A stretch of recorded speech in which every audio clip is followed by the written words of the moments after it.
Daniel had always believed that love should be genuine, something built on loyalty and trust. When Lily entered his life, she brought color into his once gray, predictable world. They laughed easily, shared dreams, and built what he thought was an unbreakable connection. He gave her his heart without hesitation, convinced their love was real.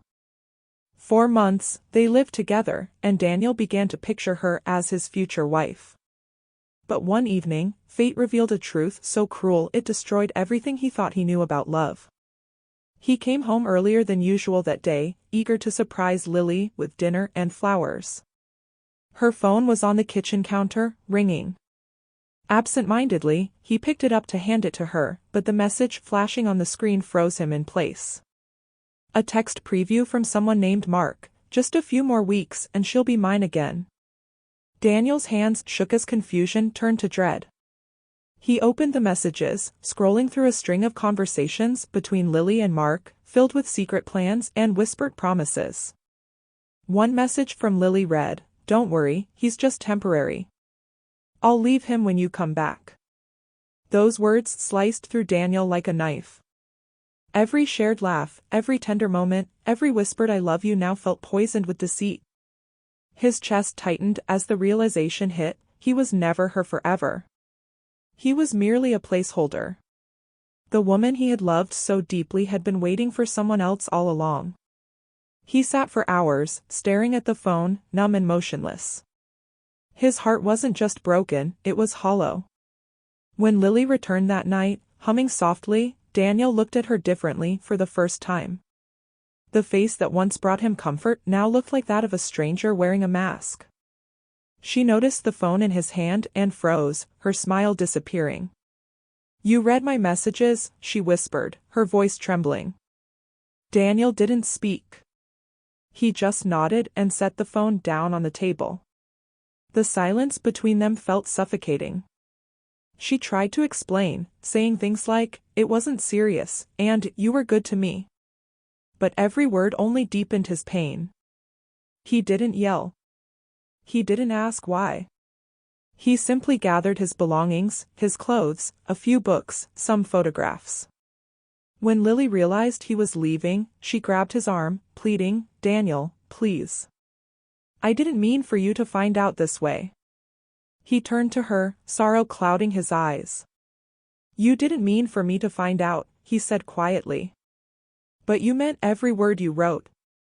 That night, Daniel walked out without looking back. He drove for hours, ending up at the old seaside spot he'd loved as a child. Sitting there, the cold wind brushing against his face, he finally let the tears fall. The crashing waves mirrored his heartbreak, endless, restless, loud. Days bled into weeks. Friends called, worried, but he couldn't bring himself to explain. Instead, he buried himself in work, trying to dull the ache. Everywhere he looked reminded him of Lily, her laughter lingering in the air, her perfume fading slowly, the half-read book she left behind. He wanted to hate her, but couldn't. Instead, he pitied her, for mistaking comfort for love. One afternoon, Lily appeared at his office. She looked different, drained, remorseful. "Mark left," she said softly. "He said things changed." Daniel met her gaze, his expression unreadable.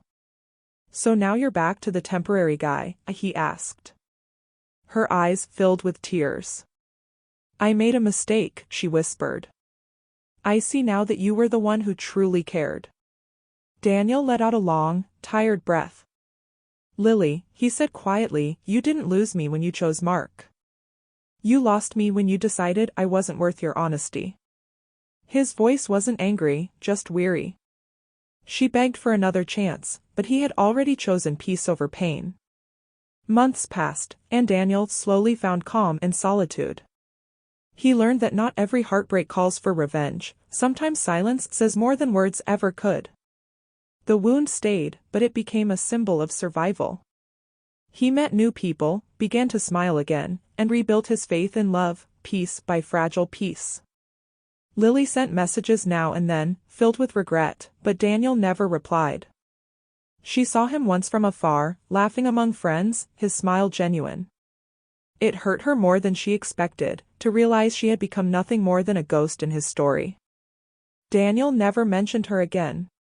Yet, whenever he watched the sunset, he remembered that night he walked away, and how, through all the pain, it was the first step toward reclaiming his self-worth. Sometimes love isn't about holding on. It's about letting go before it destroys you completely.